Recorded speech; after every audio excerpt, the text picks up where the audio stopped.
Welcome to the Old Time Radio Westerns. I'm your host, Andrew Rines, and let's get into this episode. This episode is going to be Frontier Town, originally aired in 1949, and the title is Forest Fire. Frontier Town, the saga of the Roaring West.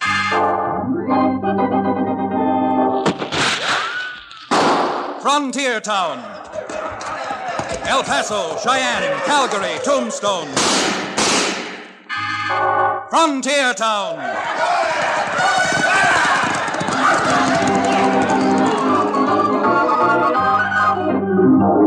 Here is the adventurous story of the early West, the tamed and the untamed. From the Pecos to Powder River, Dodge City to Poker Flat. These are the towns they fought to live in and lived to fight for. Teeming crucibles of pioneer freedom. Frontier Town!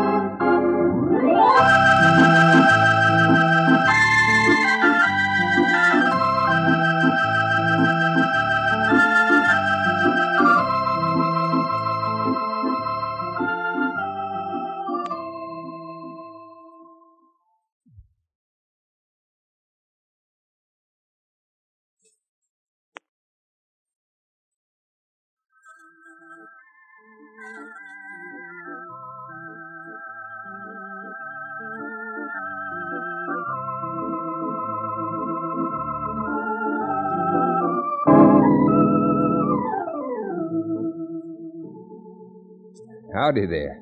This is yours truly, Chad Remington, frontier lawyer from the little frontier town called Dos Rios. Well, I guess I've probably said this before, but, well, maybe it won't hurt if I say it again. The raw-boned frontier has attracted all kinds and classes of people, rough and tough, humble and God-fearing. Somehow or other, it seems that the best in folks and the worst in folks is brought out in the day-to-day battle for just raw existence out in our country. And this brings our frontier doctors, a few undertakers, and a frontier lawyer the stuff out of which a lifetime's made. Well, I guess you've all heard that old expression, it takes fire to fight fire, but something happened to me recently which makes me want to rewrite that old adage. You see, it wasn't too long ago that my partner, an ex-medicine man, Cherokee O'Bannon, was with me riding up through the Blue Spruce and Jack Pines, taking a shortcut from the county seat back to our little hometown, Dos Rios. Counselor, you'll pardon my saying so. You've got an expression on your face that makes you look like a squirrel. Maybe I am a squirrel. Oh? Well, I'm fond of nuts, else I wouldn't be riding around with you. Sir, that is a vicious and underhanded canard. There's nothing nutty about me. I don't know. You've always been interested in the shell game, haven't you? And as I recall, you said your grandfather was a colonel. I guess that's right. My mother had an uncle whose name was Filbert. And he was a hard-shell Baptist. The only actual difference is that real nuts get their nourishment from the soil, while you get most of yours from the free lunch counter at a bar. Naturally. Being a man of fiery disposition, I require certain quantities of firewater to keep my... Tad, there you go again, sniffing like a squirrel. What are you wrinkling up your nose about? Unless I'm mistaken, I smell smoke. Wood smoke. I do believe you're right. There's certainly a smell of wood smoke in the air. Oh, boy. Oh. That's someone shooting at us? I don't know, but I'm sure going to find out.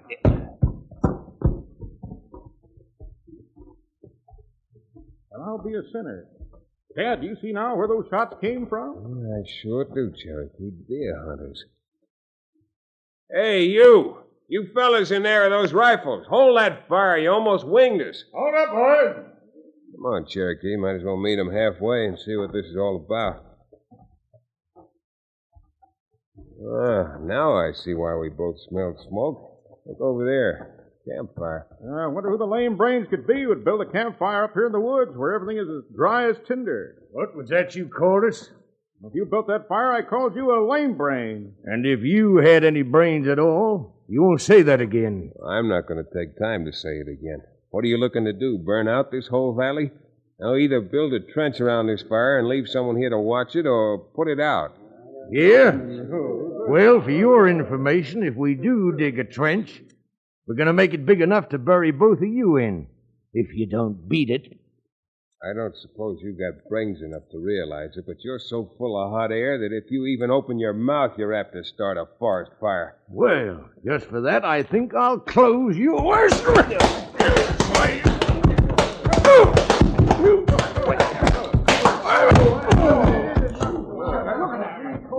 Yeah. Now, if there's anyone else who wants to try his luck. Yeah. All right, then. Put those hunting rifles down and start stomping out that fire.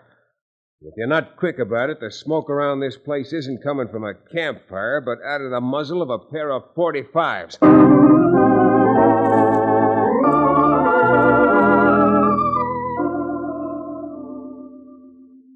With the woods so dry that if you rubbed 2 sticks together, an acre would burst into flame. When Cherokee and I got back to Dos Rios, we headed straight for the marshal's office to tell him what we'd encountered on Mount Blanco. And I can tell you this much, I was as hot under the collar as I'd ever been. Ted, you'd better calm down. After all, this is hunting season, and those men have got to cook to eat. Eating is a vulgar habit. Besides, in this weather, no one could build a fire and leave it unattended, Marshal. Perhaps not, but there's nothing the marshal can do about that. Oh, I thought you issued the hunting licenses. Chad, you ought to know there's nothing in the hunting license law that says anything about building campfires. All I can do is... Say, Chad, look who just rode up outside. Bill Crane. Crane? Well, then, that's who those hunters were you didn't recognize, Chad. Bill Crane come in just yesterday and got 6 hunting licenses. Howdy, Marshal. I thought it... Well, this is going to save me a heap of trouble with you here, Remington. What are you trying to do? Get the marshal to appoint you game warden or something? Crane, I have no interest in how many deer your men slaughter. But I'm not going to sit by while they light campfires up there, which might burn out this whole country. Oh, that's so. Why, man alive, Crane, if a fire were to start on Mont Blanco, the first ranch to be burned out would be yours. Look, I know this will be a lot of trouble for both of you, but why don't you just for once try minding your own business? This is our business, Crane, and it's yours and the business of everyone whose home is within 100 miles of here. Forest fire can be a terrible thing. That's why I came down to see the marshal. I'm afraid if they're big enough fools to start a fire, there's nothing in the law that says we've got the right to stop them. Well, there's a law of common sense. Well, Chad, since we make the laws, why not call a meeting and see what we can do about passing a new law? Cherokee, it's a blame good idea. This is a situation that affects all the people. They all ought to have a say-so in the common defense of their homes. You'd better come to the meeting, too, Crane. Maybe you can explain to everybody just why you think you're the one man around here with the right to burn us out.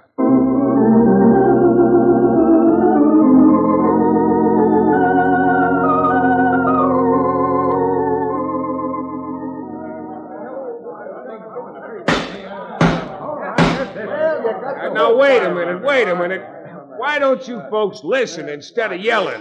That's better. I know we can't pass a law that'll do any good this season, but that's no reason why a law shouldn't be drafted and passed to protect us from now on. Well, what are we going to do now? As long as it's legal to build a fire up in the timberland, it's your job, every last one of you, to volunteer to help guard against a conflagration should one break out. I suppose you'd like me to shut up my store just so as I could sit around some campfire and watch it. Mr. Kenny, I don't want you to do anything you don't feel you should do. But if you don't help, maybe you won't have a store left to shut. When you're fighting fire, you're fighting an enemy 1,000 times stronger than... Oh, Crane. What's happened? What's the matter? The blasted wind shifted. While my hunters weren't looking, the sparks spread to the timber. Good grief. What are we going to do now? Maybe Chad was right. Chad, I know this is an awful time to apologize, but you got to do something. You men have got to help me. If we don't stop that fire, in another hour there'll be nothing left in my ranch but But ashes. Now, don't worry about apologizing, Billy. If we can all get together and work like friends and neighbors, we ought to be able to put that fire out. Yeah. Kenny, if you'll open up your store and get out what dynamite you have in stock, we should be able to blast a path and build a backfire. Well, now, I ain't got much dynamite in stock, and when this is gone, I'm not too sure I can buy any more. For the love of Pete, we'll pay you for the dynamite. Let's not haggle over it here. Let's get it and get up in those mountains while there's still something left worth saving.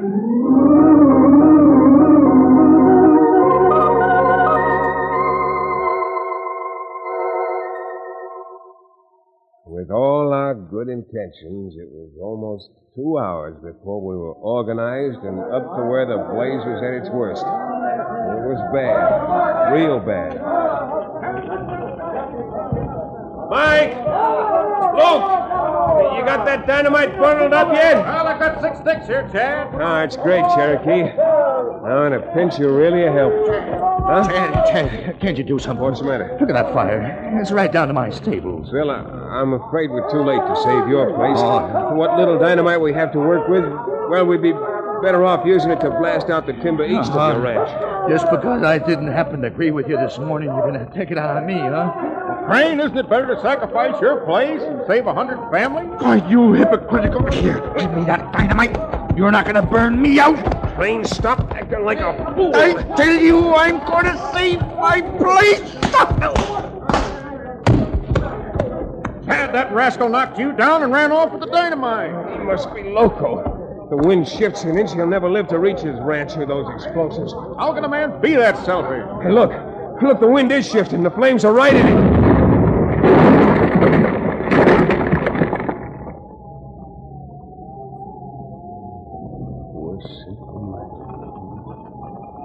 Not only is that the end of Bill Crane, with that much dynamite blown up and wasted, that may mean the end of everything in this valley.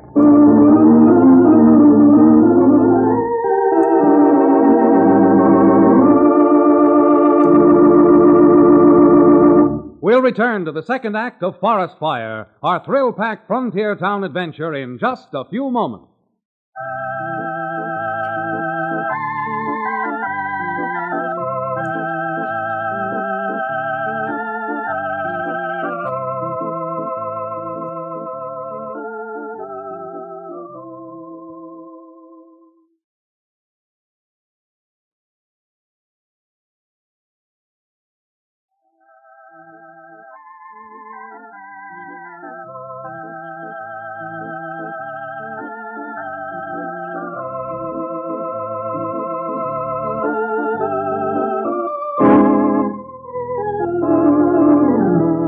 And now, Frontier Town.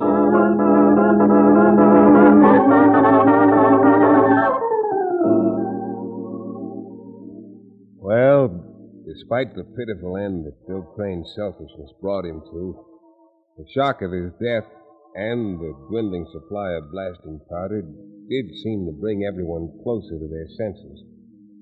We soon realized it was foolhardy for all of us to stay up on the mountain fighting against flames which wouldn't be pushed back, so we divided into 3 groups. One to actually fight the fire, one which would rest when they came back from the front line, and the third to handle organizational and supply work in town. With danger and death lurking outside our very doors, it wasn't too hard to organize another meeting back in Dos Rios. Our neighbors, will you quiet down and listen to me, please? Hold it now. I know how you feel, but we all can't be up there actually fighting the flames. We'd get very little accomplished if all of us were up on the mountain. However, there's a chance of beating this fire, and it lies in providing the shifts of firefighters with the tools they need to fight with and the food they need to fight on. You can have every blasted thing I got, Chad. Freight wagons, mules, feed and a team. All right, now you're talking, Bertha. And we'll need everything you have got to haul equipment up to the mountain. Now, wait a minute, Remington. What's the sense of getting the women folks all alarmed and mixed up in this? I've tried to explain to all of you that this fight doesn't concern any one man or any single group of us. This is everyone's battle, man, woman, and child alike. Yeah, you're doggone right. I reckon I'm speaking for every woman in Dos Rios. We've all got a battle on our hands. Well, what about the rest of us? What can we do? All right, I'll tell you. Those of us who went up originally had better get some rest. The others can start out by getting together buckets, sand, fixing pails of coffee and sandwiches, getting blankets, anything and everything that we'll need and that'll help. Well, how about money? I'll be glad to write a check for $100 to help pay expenses. And I'll match that offer and give you the use of every horse in my livery stable. That's more like it, yeah. All right, put it in the hat. Now you're talking. All right, friends. Friends, I realize that all of this should have been done at the meeting we had yesterday, but now that we've got the spirit, let's see if we can't win the fight.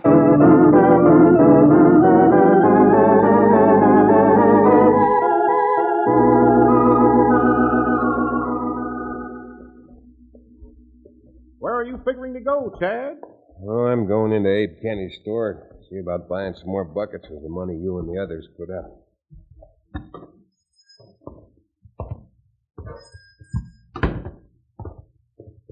What are you doing here, Remington? I thought you were taking charge of fighting the fire. I am, Kenny. That's why I came in. Let's see, we need every bucket and pan you've got in your store. Oh, no, look here, Chad. First you cleaned me out of dynamite, and now you want buckets. Good grief, man. How do you expect me to stay in business? Well, if that fire ever gets down in town, you won't have any business left to worry about. Yeah, Cherokee's right. Now, we intend to pay for the buckets. All we have to find out is how many you've got. Well, let's see. The last time the drummer from the wholesale hardware house was through here, the big buckets were going up. What? I reckon I'll have to get 4 bits apiece for them. 4 bits? Yeah, I guess I got a right to charge whatever I want. And I say the price, 4 bits. Abe, look, I'm not questioning your normal right to charge whatever you can get, but look, this is a disaster. You have no right You can blab all you want, Remington. But you're not going to spook me into losing my shirt when there are other stores in this town. Fitzpatrick and Levy didn't wait to find out if there was enough money to pay for what they had. They sent everything from their stores up to the mountain last night. By Hickory, they're my buckets, and if you want them, you'll just pay my price. You'll be paid a fair price when, as, and if this fire is ever lit. But we're taking the buckets now. Cherokee, go back into the store. Blast you. You stand right where you are. I've got something to say about this. Kenny, you better put that gun back in its holster. And put it back fast. Now, Remington. No. Now, you come any closer to me. You scatterbrained idiot. Now, come on. Now, let go of that gun.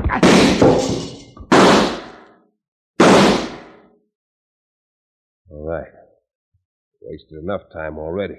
Now you get every shovel, pick, and bucket in the place and help Cherokee and me get 'em over to Bertha's freighting office. These tools aren't going to do any of us a bit of good here in Dos Rios. Or if they are needed here, then we're just too doggone late.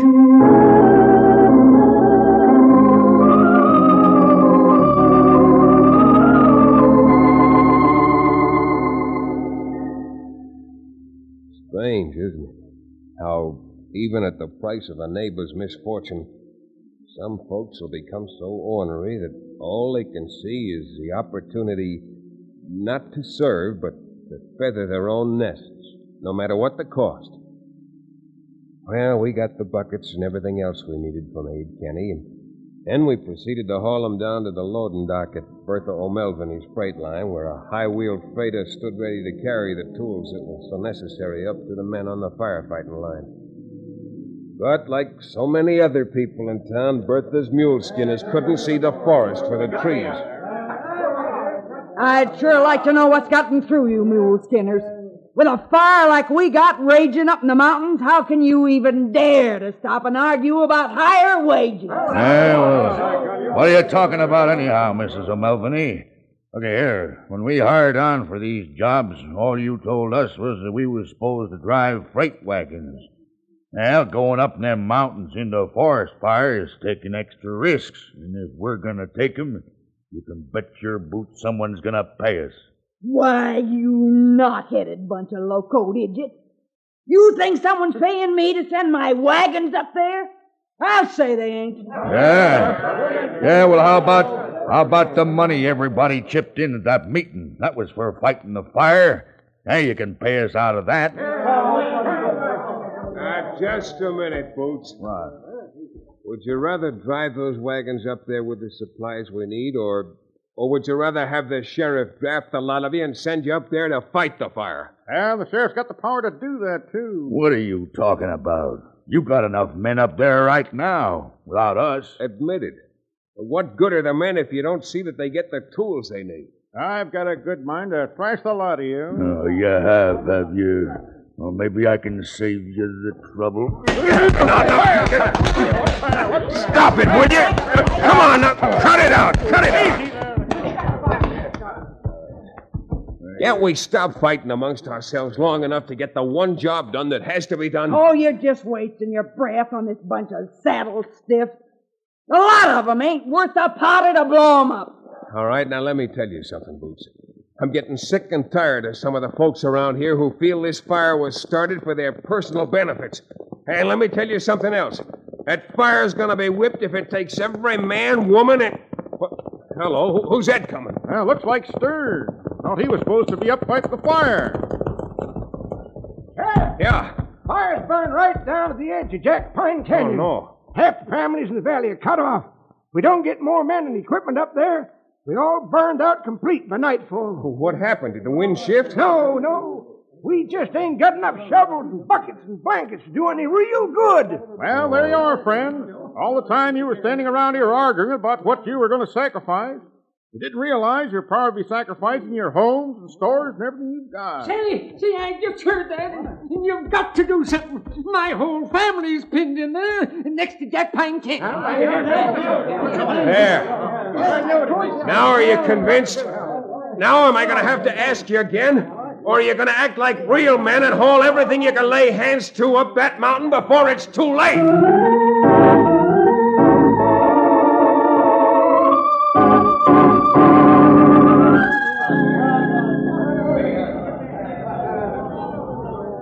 Doggone it, Chad, that there fire's hotter than a blast furnace.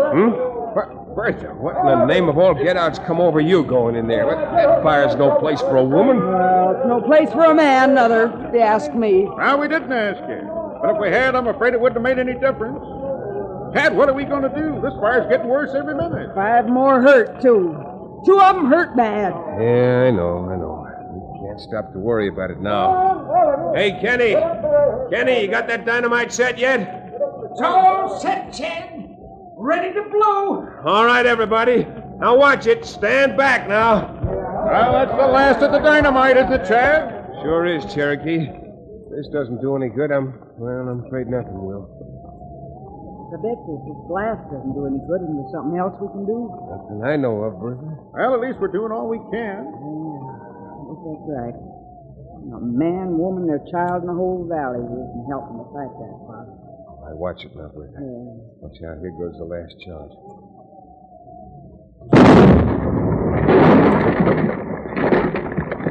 Look at that, Chad.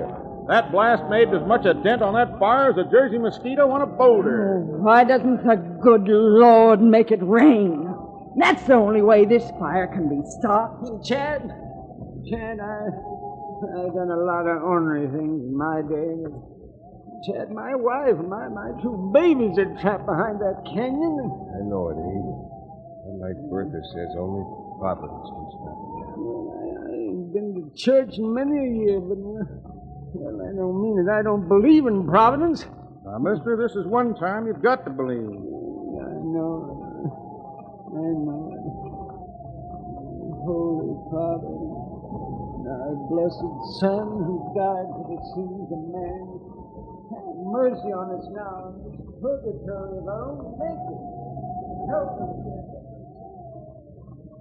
About the only time I've used God's name lately has been cussing. Well, I'm getting down on my knees, too. Well, I haven't prayed since I was a boy. I guess I can manage. Yeah, nothing else. This fire has purified our hearts. Chad, what's that? Could that possibly be thunder? It Sure sounds like a storm coming up, Bertha, but none of us had better stop praying.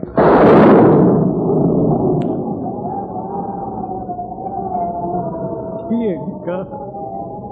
Dear God. Beloved Father, don't stop now. Make that rain come. Amen.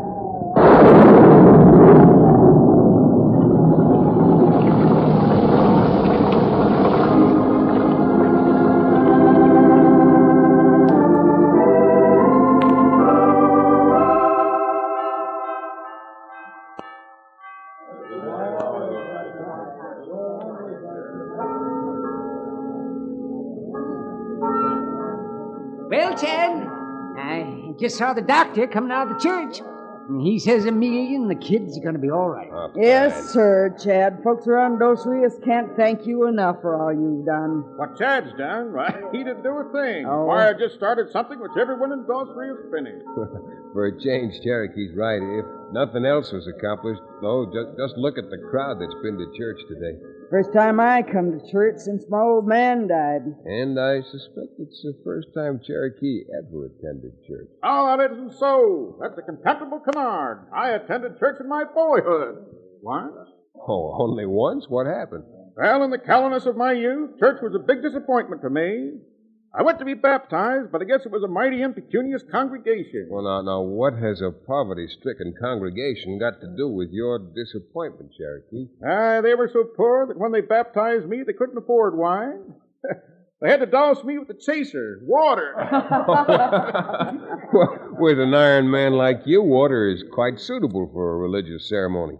That way they can always inscribe your headstone, Rust in Peace.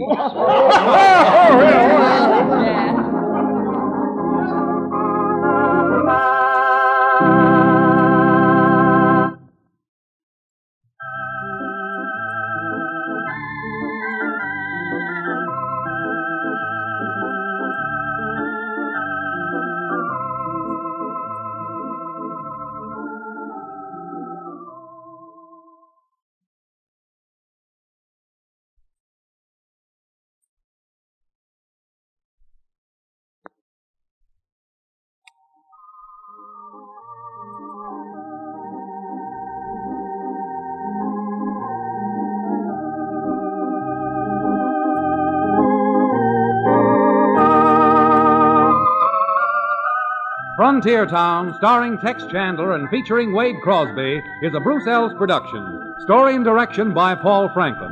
Music written and played by Ivan Ditmars.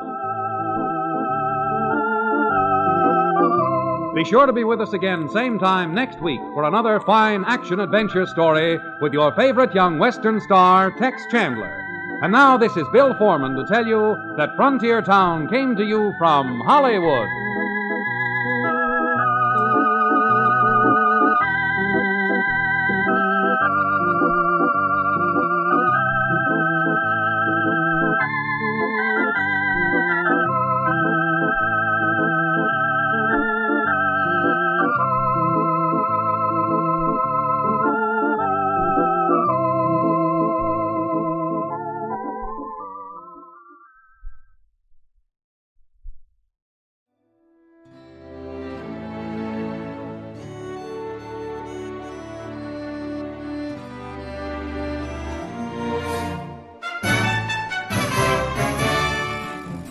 This has been a presentation of OTRWesterns.com, and we hope you enjoyed.